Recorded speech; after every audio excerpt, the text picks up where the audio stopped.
Recently मैंने दो resume compare किए। एक्सपीरियंस बिल्कुल सेम और बैकग्राउंड भी काफ़ी सिमिलर, लेकिन कॉम्पनसेशन में नोटिसेबल डिफरेंस था।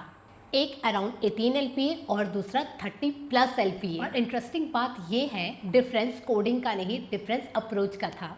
पहला profile strong software development engineer, APIs, backend system, scalability सब कुछ सॉलिड। दूसरा प्रोफाइल भी टेक्निकली स्ट्रॉन्ग था, लेकिन उन्होंने एआई सिस्टम को सिर्फ एक टूल की तरह नहीं, डिजाइन लेयर की तरह यूज किया था। 2026 में सिर्फ यही हो रहा है और 2030 तक यही अप्रोच इंडस्ट्री स्टैंडर्ड बन जाएगी। कंपनी सिर्फ अब एप्लीकेशन नहीं बना रही है, वो ऐसे सिस्टम डिजाइन कर रही है जो कॉन्टेक्स्ट को समझे, डेटा को इंटेलिजेंटली यूज करे और बेटर डिसीजन सपोर्ट करे। और इस शिफ्ट का एक इंटरेस्टिंग एग्जांपल भी देखने को मिल रहा है। रिसेंटली एक 20 साल के डेवलपर ने एक एआई सिस्टम बिल्ड किया जो कंटिन्यूअसली ऑपरेट करता है, डिसाइड करता है, एक्ट करता है और अपने रिजल्ट को ऑब्जर्व करके इम्प्रूव भी करता है। इस सिस्टम में एक कॉन्सेप्ट यूज होता है जिसे कहते हैं economic survival.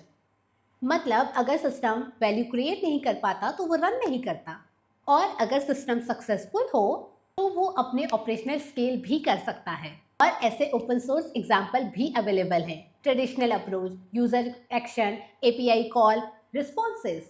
AI driven approach, user query, context retrieve, फिर रेलेवेंट डेटा फिल्टर, फिर LLM responses and then refined responses. दोनों में कोडिंग है, लेकिन सेकेंड अप्रोच का बिजनेस इम्पैक्ट सिग्निफिकेंटली हायर होता है। यहाँ एक कॉमन मिसकंसेप्शन भी है।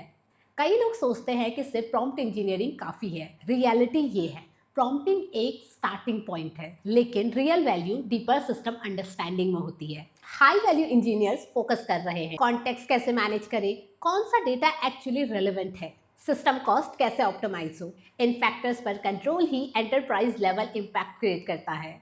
इसका मतलब ये नहीं है कि ट्रेडिशनल एसटीई रोल इरेलेवेंट हो गए हैं। फंडामेंटल जैसे सिस्टम डिजाइन, डिस्ट्रीब्यूटेड सिस्टम, ये अब भी फाउंडेशन है। डिफरेंस सिर्फ इतना है, अब उनके ऊपर एक एआई लेयर ऐड हो रही है। तो डायरेक्शन क्लियर है, सिर्फ कोड लिखना इनफ नहीं है, सिस्टम को इंटेलिजेंटली डिजाइन करना भी जरूरी है। और जो प्रोफेशनल्स सिस्टम प्लस एआई को कंबाइन करते हैं, फ्यूचर उन्हीं के ही फेवर में है। सेम एक्सपीरियंस, डिफरेंट अप्रोच और आउटकम कंप्लीटली डिफरेंट।